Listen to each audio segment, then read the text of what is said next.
Oke, kita mulai ya. Assalamualaikum warahmatullahi wabarakatuh. Selamat malam. Selamat datang dan bertemu lagi dalam tutorial akuntansi biaya. Untuk malam ini kita akan membahas mengenai modul 6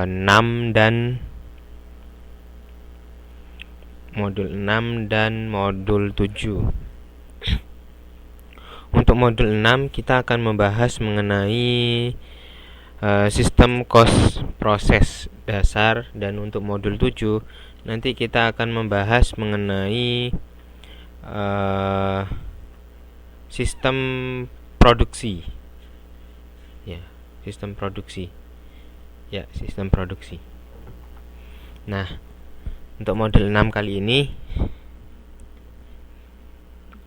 ada dua pokok bahasan yang akan kita bahas dalam modul 6. Yang pertama adalah sistem cost proses dan konsepnya. Kemudian yang kedua adalah akuntansi sistem cost produksi dan laporan cost produksi tanpa produk dalam proses awal dan penambahan bahan baku. Waalaikumsalam, Mbak Siti Rahayu. Selamat datang. Kita baru saja mulai. Nah, untuk tujuan dari modul 6 kali ini, tujuannya adalah yang pertama, kita akan menjelaskan definisi dari cost proses, kemudian tujuan dan karakteristiknya. Yang kedua adalah menjelaskan perbedaan antara sistem cost pekerjaan order dan sistem cost proses. Yang ketiga, menjelaskan konsep unit ekuivalen. Yang keempat, menghitung cost produksi berdasarkan laporan cost produksi dengan metode 4 tahap. Yang kelima, menyesuaikan cost per unit ketika bahan ditambahkan dalam proses produksi. Ketika bahan ditambahkan dalam produksi setelah departemen pertama. Ya, selamat datang untuk Mbak Titin. Nah, modul 5 kemarin kan kita telah mempelajari bagaimana sistem cost pekerjaan order kemudian diterapkan di perusahaan dengan karakteristik tertentu. Kalau kemarin kan, kalau dari orderan itu kan biasanya dari konsumen kemudian diorder ke produsennya, baru diolah oleh produsen dan diberikan lagi ke konsumen. Jadi itu kan siklusnya. Nah, sekarang kita akan membahas mengenai yang proses. Nah, kan ada 2 tahap. Yang pertama order, yang kedua proses. Metode yang pernah saya jelaskan di modul 3 ada 2 tahap. Nah, untuk sistem cost proses ini sendiri ada 2 macam. Ada yang satu departemen, kemudian ada yang lebih dari satu departemen atau 2 departemen, 3 departemen, dan seterusnya. Nah, pengertian dari sistem cost proses atau konsepnya.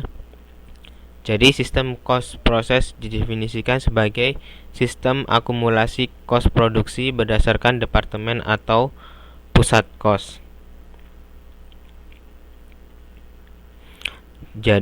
Sehingga sistem cost ini efektif digunakan untuk perusahaan yang proses produksinya berjalan secara kontinu atau berkelanjutan dan jenis produk yang dihasilkan sejenis atau seragam. Kemudian untuk tujuan dari sistem cost proses ini untuk menentukan atau menghitung cost per unit produk yang dihasilkan dan membebankan kos produksi pada produk dalam proses di akhir periode. Contoh, sebagai contoh,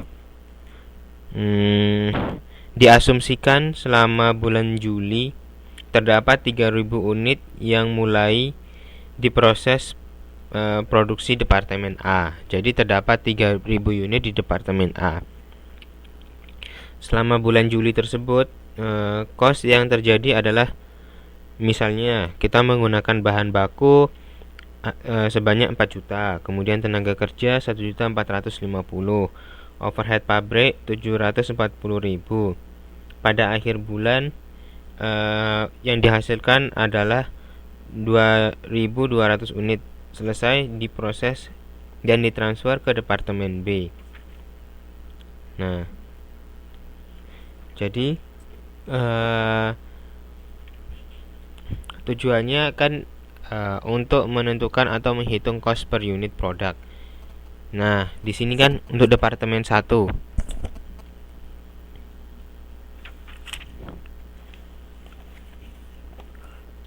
Di sini kita dapat melihat di Departemen 1 itu cost yang digunakan 1 juta. Kemudian menuju ke Departemen 2, karena ada penambahan cost sehingga costnya itu menjadi 1.500.000 di sebelah sini.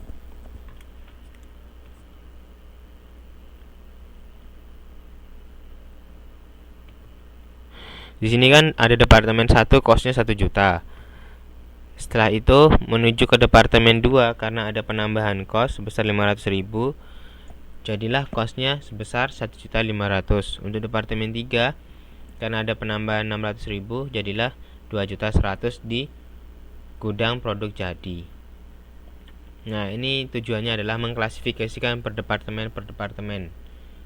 Nah, itu untuk mempermudahkan kita dalam mengecek atau melihat atau menentukan mana sih kos-kos yang harus kita prioritaskan, kemudian harus kita tahu yang mana.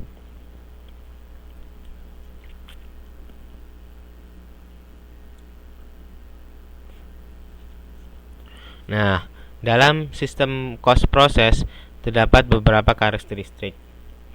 Nah, karakteristiknya adalah sebagai berikut. Terdapat 6 karakteristik. Yang pertama, cost diakumulasi berdasarkan departemen atau pusat cost, seperti yang saya jelaskan tadi, per departemen. Kemudian setiap departemen di pabrik memiliki akun produk dalam proses. Akun ini didebit ketika cost produksi terjadi di departemen bersangkutan dan dikredit ketika produk ditransfer ke departemen berikutnya atau ditransfer ke gudang produk jadi.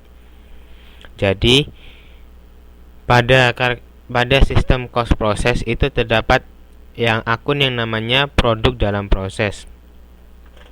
Kalau produk dalam proses ini terjadi pada departemen yang bersangkutan, itu dimasukkan di debit. Kalau ditransferkan ke departemen selanjutnya, itu dimasukkan ke kredit.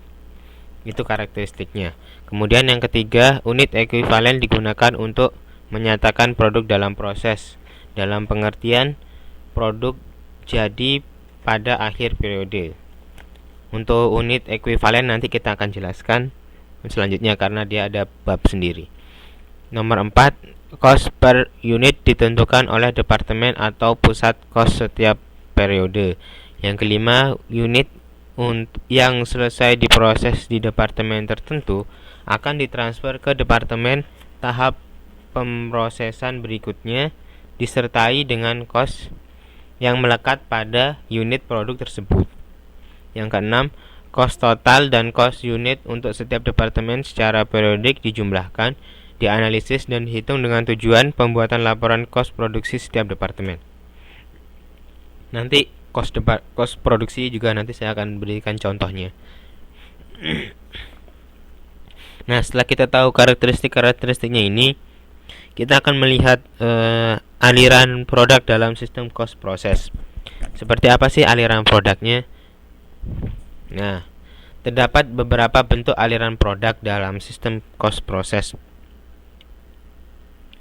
Aliran produk ini eh,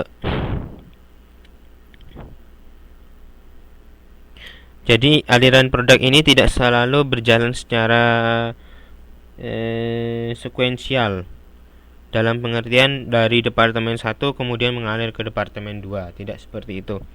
Seperti yang saya jelaskan di modul 5 kemarin. Jadi dari departemen itu tidak selalu dari departemen 1 ke departemen 2. Bisa saja dari departemen 1 ke departemen yang ketiga langsung. Nah, ini terdapat beberapa contoh aliran produk. Ada 3 bentuknya. Yang pertama aliran produk sekuensial. Yang kedua adalah aliran produk paralel. Yang ketiga aliran produk selektif. Kita akan membahas aliran-aliran ini satu persatu. Yang pertama aliran produk sekuensial. Nah, jadi aliran produk sekuensial itu jadi dalam sekuensial ini bahan baku dimasukkan ke departemen pertama, dan setelah selesai diproses di departemen tersebut, maka produk dan cost diproduksi akan mengalir ke departemen berikutnya secara sekuensial atau secara urut. Jadi di masing-masing departemen mungkin saja terdapat tambahan bahan baku ataupun tidak terdapat tambahan juga. Jadi mulai dari departemen 1 ini pencampuran, kemudian ke departemen 2 pembentukan, ke departemen 3 peragian, keempat pengovenan, kelima pengemasan, kemudian sediaan produk jadi. Ini contoh aliran produk sekuensial pada pengolahan roti. Nah, kemudian ada yang namanya aliran produk paralel. Nah, paralel itu seperti ini. Jadi bahan baku di awal proses di lebih dari satu departemen. Setelah selesai, maka produk selesai di setiap departemen digabungkan di departemen berikutnya, digabungkan menjadi satu. Jadi dari produk bahan baku itu tidak dari satu departemen. Bahan baku dimulai dari misalnya dari departemen 1 dan departemen 3. Ada pemotongan dan ada wiring. Kemudian dari departemen 1 itu setelah dipotong di pewarnaan. Nah, kalau dari departemen 3 kemudian ke departemen 4 pengujian. Nah, dari produk jadi dari departemen 2 dan departemen 4 digabunglah dinamanya departemen 5 penggabungan. Jadi seperti itu. Kemudian sampai dengan sediaan produk jadi. Biasanya ini pada perusahaan manufaktur, misalnya mobil dan lain-lain. Nah, kemudian ada yang namanya aliran produk selektif. Pada bentuk aliran ini jadi dari bahan baku yang sama yang diproses di suatu departemen akan menghasilkan beberapa jenis produk yang selanjutnya akan diproses di departemen yang berbeda-beda. Contohnya di sini minyak mentah. Contohnya minyak mentah ya. Minyak mentah itu kalau kita proses lebih lanjut, dia akan memiliki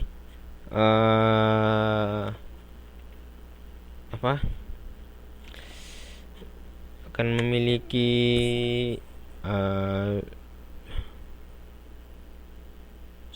substitusi, ya, akan memiliki substitusi hasil produk yang berbeda.